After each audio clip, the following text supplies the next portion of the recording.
are two books in the Bible named after women.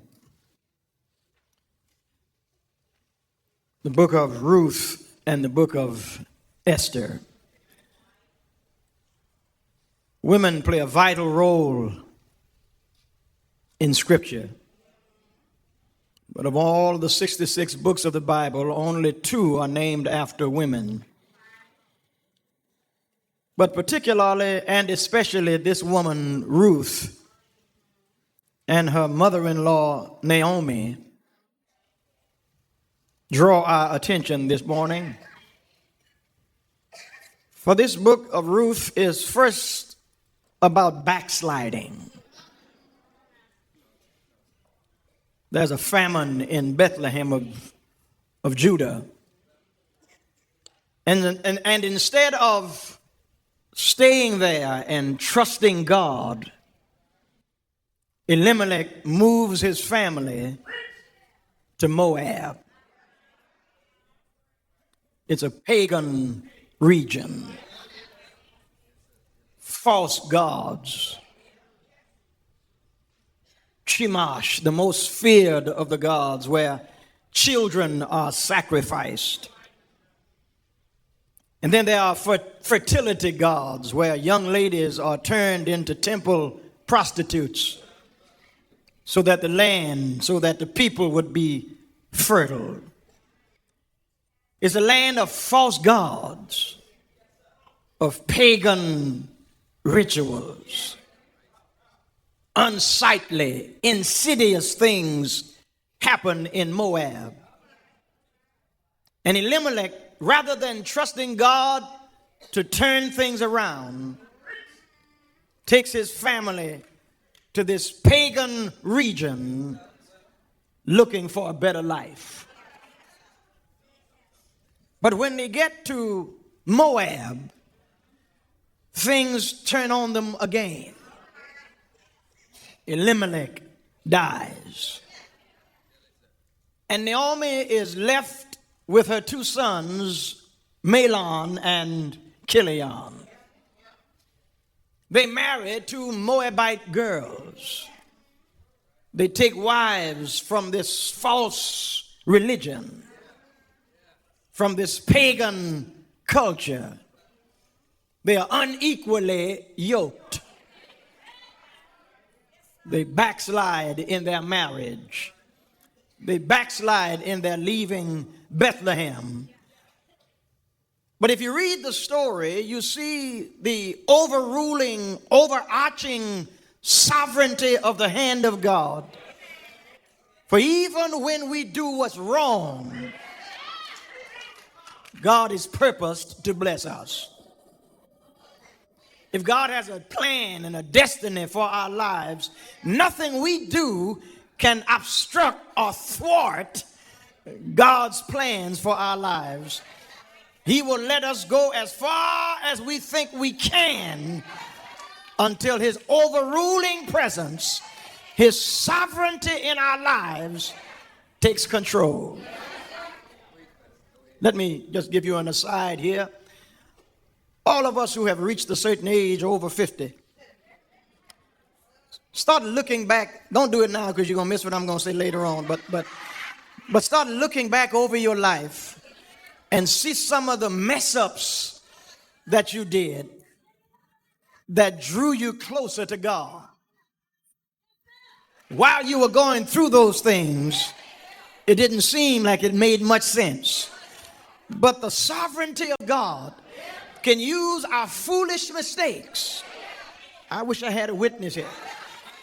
When you look in the rearview mirror of your own life, you can see that you are where you are as a compilation of the things you've done, good and bad, because the sovereignty of God overruled your foolish choices. If I gave you the mic this morning, you would say, perhaps, if I had known then what I know now. Ever got a witness here? We could have saved ourselves a whole lot of trouble if we had really consulted God in the first place. But God's overarching, overruling hand is sovereign even over our backsliding mistakes. They married these Moabite girls. And then Mahlon and Chilion die. And Naomi and her daughters-in-law are bereft of protection and security. Their husbands are dead. And Naomi decides to go back to her own land. For she hears in Moab that God has visited his people in Bethlehem, Judah. And she is on her way back to Bethlehem. And her two daughters-in-law are on the way back to Bethlehem with her. But then Orpah thinks about it. Her spirit is roused because of Naomi's faithfulness to get back to her homeland. But because your spirit is roused does not mean your spirit is redeemed. I wish I had help to preach right here. Because you're at church does not mean you're in church. Because you listen to the word does not mean that your heart has been changed. Orpah is a clear example of people whose souls have been roused but not redeemed. The writer of the Hebrews talks about tasting of the heavenly gift and then turning back. And there might be somebody in here today who is hearing the gospel preached, carrying a Bible, singing in the choir perhaps, standing at the door ushering, listening to my voice, roused by my words, but you will go home unredeemed. Orpah is an example of putting one foot out of the pew to join and putting it back in because you remember what life is like in the world. She wants to go to Bethlehem, but she wants to go back to Moab. Her going back to Moab is a stronger pull than going forward to Bethlehem. She wants to go with her mother-in-law, but she wants to stay back because she remembers the bright lights and the broad avenues in Moab. She has one foot out of the pew to join the church, but she goes back to her own land. She goes back to Moabite gods, Moabite goals, Moabite gloom, and she winds up in a Moabite grave because she walks out on salvation history. Orpah is never mentioned again in Scripture because she came near salvation and turned back. I need somebody to help me preach it. You can raise your children in the fear of God. And all you can do is pray that they don't turn back. Have I got a witness here? The heartbreak of many a mother, the heartbreak of many a father is I did all the right things, but they turned back. Orpah walked out on salvation history. Her name is blotted out not only of the Bible, but the book of life. Because she was near salvation and turned back. But Ruth, who is herself a Moabite, clings to that old woman Naomi because she sees something in her, an earnestness, a longing, a godliness that she desires to have in her own life. Every Ruth needs a Naomi. Every young woman in this church or to cling to some older, godly woman. Let me run back over that again. Every young woman in this church ought to cling to some older, godly woman. I've noticed here at Lily Grove that some of y'all don't want to be old.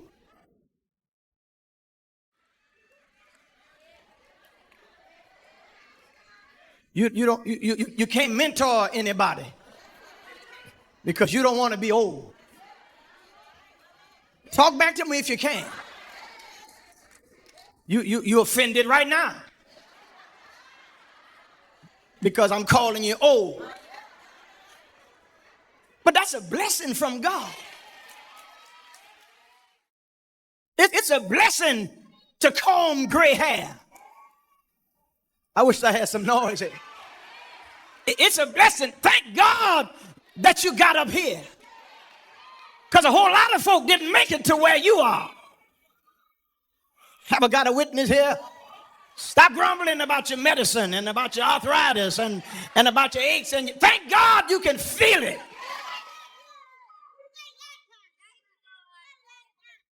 Come on, talk back to me here. I'm glad God let me live. When I was coming up, I used to think 50 was so old. But 50 don't look too bad from where I am. I thank God for every day. And somebody here in your 60s and your 70s, there's nothing more beautiful than a woman who is full of years, who knows God in her young life.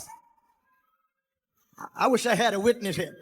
Nothing makes a woman more beautiful and more attractive than being hurt early in life and God straightening you out in your 50s and your 60s. You've been disappointed. You've had your heart broken. You've been lied to. You've been misused. And you survived all of that. Tell some young woman, baby, you can make it.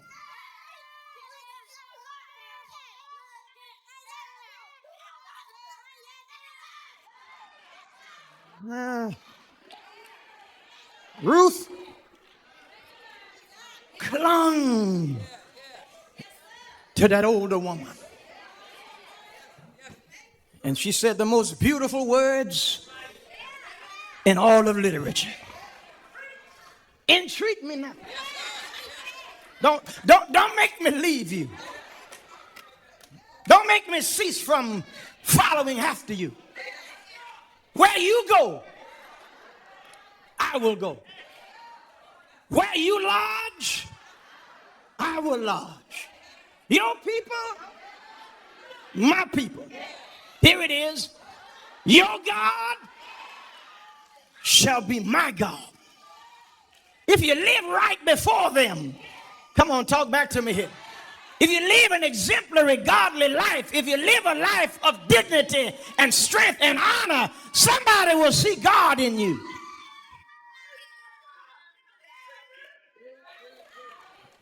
And they will want to cling to you. When you're nice and godly and polite and an encourager and a helper and sweet and good-natured, you can't get rid of company. But when you're sour and bitter and nasty and ugly and mean-spirited and cantankerous and got ugly ways, when you're old, even your children don't want to be around you.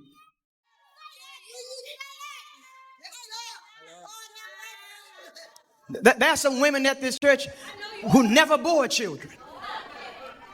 But it's just like they have children of their own.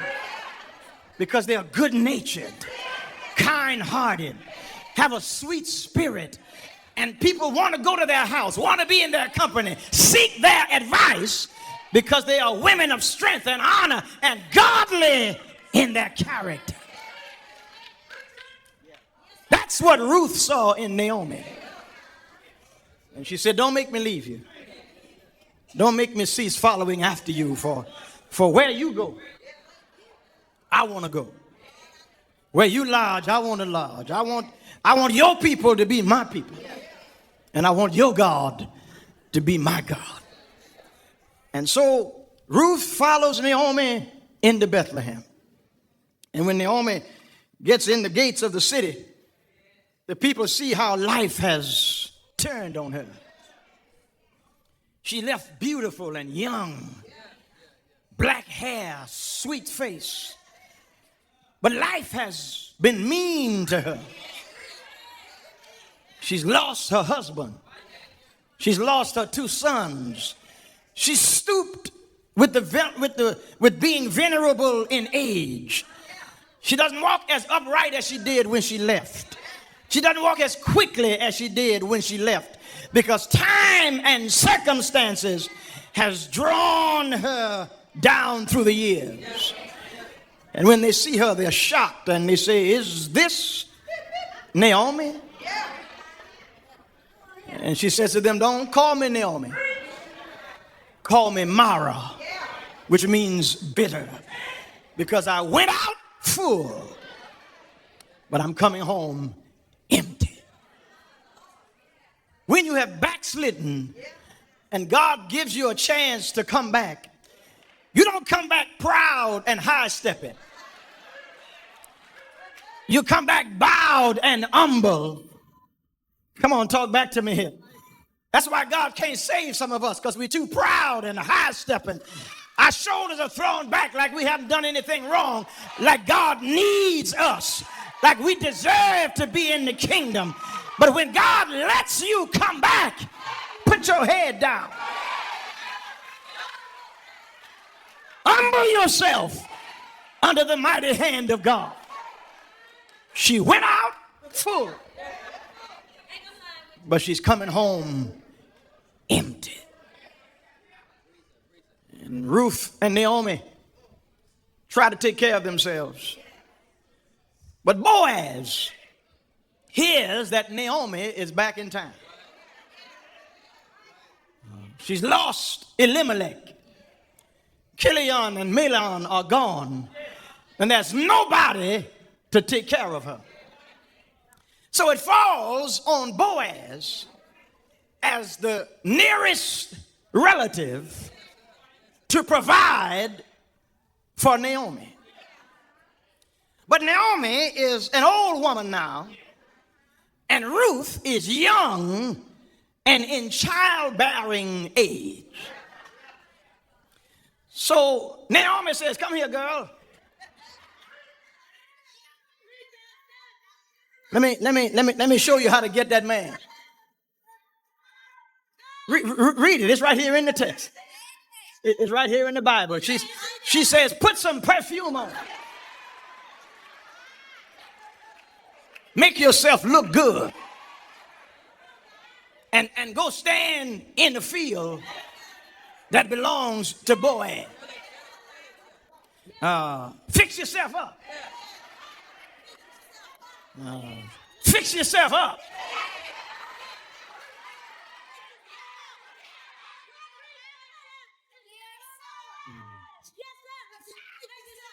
Get a perm.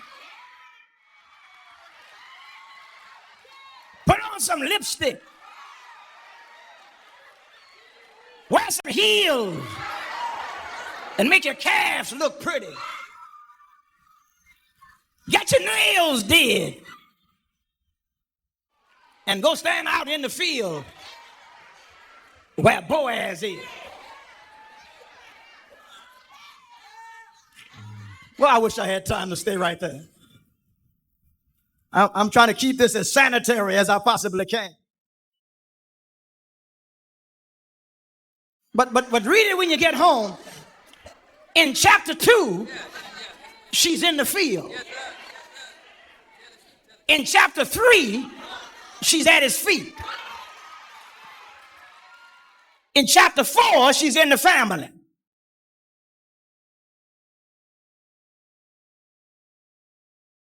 Fix yourself up.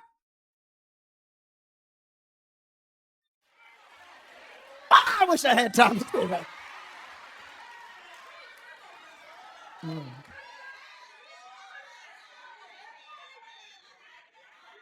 Naomi and Ruth need a kinsman redeemer. Now, there's a family member who is closer than Boaz. So Boaz takes his shoe off. Read it when you get home. And makes a covenant with the closest family member and says, I will buy back Naomi's land. And he buys back Naomi's land, and he allows Ruth to go and glean in his field. And Ruth comes back with more gleanings than is normally given away. And Naomi wants to know, where did you get all of that grain? In the country where I'm from, they used to say that's too much sugar for a dime. Where did you get all that grain from? And she starts talking about Boaz, and Naomi hooks up Boaz and Ruth because both of them need a kinsman redeemer. But in order for Boaz to be a kinsman redeemer, he has to meet some qualification. And Boaz is to Ruth what Jesus is to you and I. Boaz met all the qualifications to be Naomi and Ruth's kinsman redeemer, and Jesus meets all the qualifications to be my and your kinsman redeemer. The kinsman redeemer must first of all be a close relative of the one who is to be redeemed. Boaz has already bought the spot of the closest relative. So now he, through covenant, is the closest kin to Naomi and Ruth. Jesus could not redeem us until he became like us. He lowered himself. He emptied himself to become our elder brother. The word became flesh. I need 2 or 3 Bible readers. And dwelt among us, and we beheld his glory as of the only begotten of the Father, full of grace and truth. He became what I am, that I might become what he is. He could not redeem me until he came close to me. And not only must the kinsman redeemer be a close relative, but he must be able to pay the price of redemption. Redemption in the Bible is by power and by purchase. The book of Exodus represents redemption by power. The book of Ruth represents redemption by purchase. He purchased for Naomi and Ruth their redemption. Not only was he able to pay the price, but the kinsman redeemer must be willing to pay the price. Boaz was willing and able because he fell in love with Ruth. Before I even knew his name, Jesus loved me. Before I had sense enough to even join the church, he loved me. Before I could even claim him as my Savior, he loved me. I love him because he first loved me. He loves us. Boaz loves Ruth, and he is able and willing to pay the price. But finally, not only must he be able and willing to be kinsman redeemer, he must be himself free and out of debt. Free and out of debt.